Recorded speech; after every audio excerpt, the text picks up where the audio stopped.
سب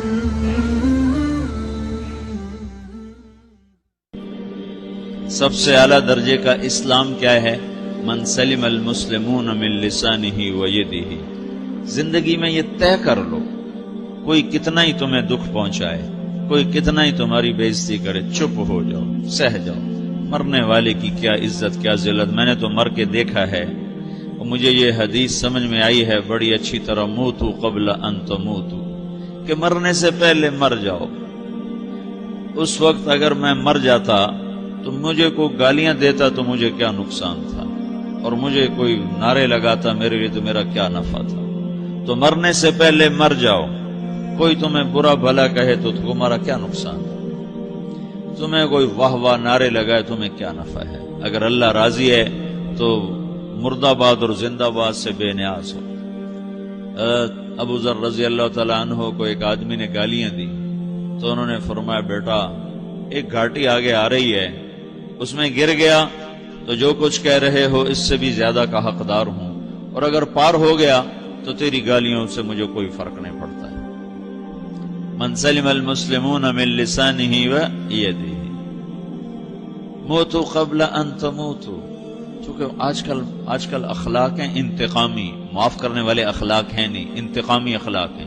ہمارا معاشرہ انتقامی ہے، اچھا کرو گے تو ہم اچھا کریں گے، برا کرو گے تو ہم برا کریں گے، جیسا کہو گے ویسا ہم سے سنو گے۔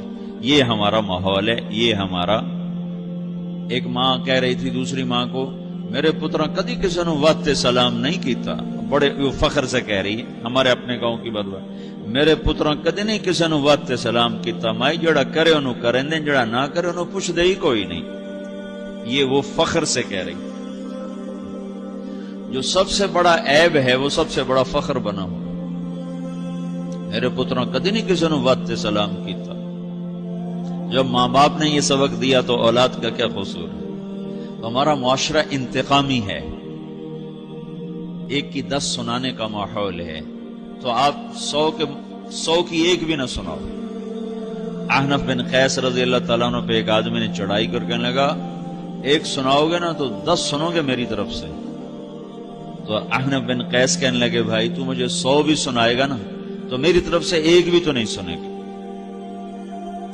ایک آدمی ان کی بڑی بےزتی کر رہا تھا اور وہ چل رہے تھے، اور وہ 100 گالیاں بک رہا ہے۔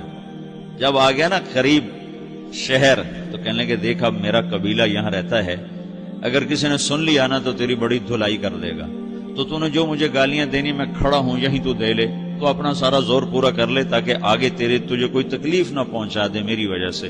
تو وہ پاؤں پہ گر کے معافی مانگنے لگا کہ واقعی تو بڑے حلم والا ہے۔ وہ مشہور تھے اپنے حلم میں، بردباری، اور لوگ ان کا امتحان لینے آیا کرتے تھے کہ بھئی کوئی ہے جو احنف کو غصہ دلا دے، تو لوگ ناکام ہو جاتے تھے، ان کو غصہ نہیں آتا۔ ایسے ایک عرب سردار گزرا، معن بن زائدہ، وہ بھی اپنے حلم میں بڑے مشہور تھے۔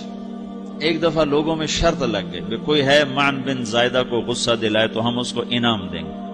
تو ایک شاعر نے کہا، میں غصہ دلاتا ہوں، تم دیکھنا ایسے سیخ پا ہو جائے گا جیسے جانور۔ تو وہ چلا گیا اس کی مجلس میں، دربار لگا، عرب سردار تھا بہت بڑا، دربار لگا ہوا، تو کہتا السلام علیکم، وعلیکم السلام۔ تو معن بن زائدہ پر ایک دور بڑے فقر کا گزرا تھا، پھر اللہ نے اس کو بہت بڑی سرداری دی، بنو عباس کا بہت بڑا یہ وزیر گورنر تھا۔ تو کہتا اتذکر اذ لحافک جلد شاۃ واذ نعلاک من جلد البعیر، کیوں بھائی تجھے یاد ہے جب تیرا بستر بکری کی کھال تھا اور تیرے جوتے اونٹ کی کھال کے تھے؟ تو کہنے لگا کیوں نہیں یاد، بھلا کوئی ماضی بھی بھولتا ہے؟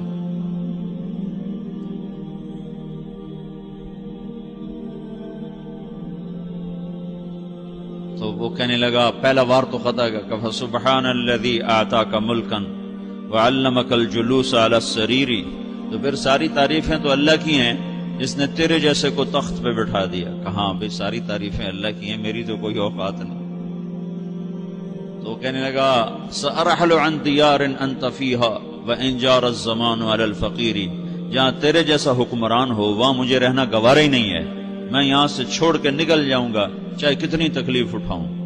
بڑے دربار میں یہ ایک گورنر اور وزیر سے بات ہو رہی ہے، تو وہ کہتا ہے، اچھا بھائی اگر تو ہمارے پاس رہے گا تو ہم تیرا اکرام کریں گے، اور اگر تو جانا چاہتا ہے تو پھر رافقت کا سلام.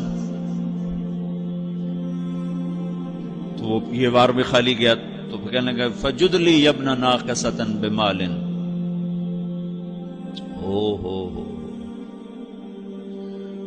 او گندی ماں کے بیٹے مجھے کچھ عطا بھی کر، میں بغیر پیسے کے سفر کیسے کروں گا. عرب کو کسی کو بھی ماں کی گالی دے دینا پھر عرب سردار ہو.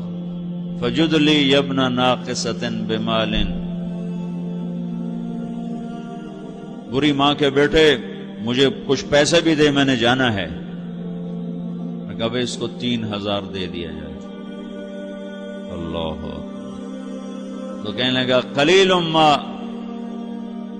آتیتنی و انی لأتمو منک فی الکثیر. یہ تو بہت تھوڑا تو نے دیا ہے، مجھے اور دے. کہا اچھا بھائی 3000 اور دے دو. تو وہ شاعر کی بھی آنکھیں پھٹ گئیں. کہنے لگا اب ٹھہر جا ٹھہر جا، اب میں تیری اصل تجھے بتاتا ہوں. سألت اللہ ان یبکیک ذخرا فما لک فی البریۃ من نذیری. میں اللہ سے دعا کرتا ہوں اللہ تیرے جیسوں کو سلامت رکھے، تیرے جیسا دنیا میں کسی ماں نے جنا ہی کوئی نہیں. فمنک الجود والافضال حقا وفضل یدیک کالبحر الغزیر. تو ہی سخی ہے، تو ہی کریم ہے، اور سمندر بھی تیری سخاوت کے آگے کچھ نہیں ہے. تو نے کہا اچھا بھائی تو نے ہماری برائی کی، ہم نے تمہیں 6000 دیے، اب تو نے ہماری تعریف کی، اب 10,000 اور دے دو اس کو. باتیں ہی رہ گئیں، باتیں ہی رہ گئیں.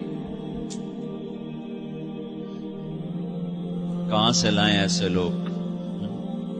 ہمارا معاشرہ انتقامی ہے، بدلہ لینے کا ہے، بدلہ لینے کا. تو میرے ساتھ کیا میں نے بھی کرنا ہے. تو اعلیٰ درجے کا اسلام یہ سکھا رہا نہیں چپ ہو جاؤ، سلام مت بن جاؤ، سلامتی بن جاؤ، سلامتی کی علامت بن جاؤ. من سلم المسلمون من لسانه ویدہ. اب وہ سوال کرتا ہے یا رسول اللہ ای الایمان افضل، سب سے اعلیٰ درجے کا ایمان کیا ہے؟ اسلام کیا ہے؟ کلمہ، نماز، روزہ، حج، زکات. اعلیٰ درجے کا اسلام کیا ہے؟ من سلم المسلمون من لسانہ ویدہ. یہ اخلاق کا ادنا درجہ ہے، ادنا درجہ ہے. ادنا درجے پر پہنچ کر آپ اسلام میں اعلیٰ درجے پر آ سکتے ہیں. وہ سوال کرتا ہے ایمان کیا ہے؟ تو آپ نے کہا اللہ پر، فرشتوں پر، کتابوں پر، رسولوں پر، موت کے بعد کی زندگی پر، تقدیر پر. اب ایک اور سائل سوال کرتا ہے ای الایمان افضل، سب سے اعلیٰ درجے کا ایمان کیا ہے؟ تو آپ نے فرمایا حسن الاخلاق، اچھے اخلاق سب سے اعلیٰ درجے کا ایمان ہے. جو آدمی اسلام میں، جو آدمی اخلاق میں، جو مرد عورت اخلاق میں ادنا درجے پر ہوتا ہے وہ اسلام میں اعلیٰ درجے پر پہنچتا ہے. اب اگر وہ اخلاق میں اعلیٰ درجے پر آ جائے تو اب یہ کہاں پہنچے گا؟ اب یہ کہاں پہنچے گا؟ میرا نبی کہہ رہا ہے سب سے اعلیٰ درجے کا ایمان ہے حسن اخلاق، حسن اخلاق. ابو ہریرہ نے پوچھا یا رسول اللہ وما حسن الاخلاق. یہ بھی ایک اور حدیث ہے. یا رسول اللہ حسن اخلاق کیا چیز ہے؟ تو آپ نے 3 چیزیں فرمائی. تصل من قطعک وتعطی من حرمک وتعفو عمن ظلمک. جو تم سے توڑے نہ تم اس سے جوڑو. نہیں کرتا سلام نہ کریں. کوئی ہم چھوٹے باپ کے ہیں؟ ہم تو کبھی بھی نہ کریں، ہم تو کبھی بھی نہ منہ تھوکیں بھی نہیں ہم تو میرا نبی کہہ رہا ہے جو توڑے تم اس سے جوڑو، جو محروم کرے اس سے عطا کرو، جو زیادتی کرے اس سے درگزر کرو. یہ 3 کام جو عورت مرد کر لے گا یہ اخلاق کے اعلیٰ درجے میں ہے. جب یہ اخلاق کے اعلیٰ درجے پر پہنچتا ہے تو پھر میرا نبی کیا بشارت دیتا ہے؟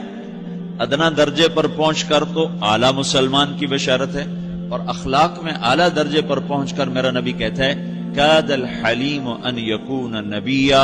اعلیٰ اخلاق والا بس نبی بنتے بنتے رہ جاتا ہے. اعلیٰ اخلاق والا ایسے ہے جیسے کہ نبی، قریب ہے کہ وہ نبی بن جائے. یہ تو ہے نا ترجمہ، لیکن ہم ہمارے اردو میں کہتے ہیں وہ نبی بنتے بنتے بنتے رہ گیا. کیا مطلب؟ کہ اس میں اور نبی میں صرف نبوت کا فرق رہ جاتا، باقی وہ سب کچھ حاصل کر لیتا ہے.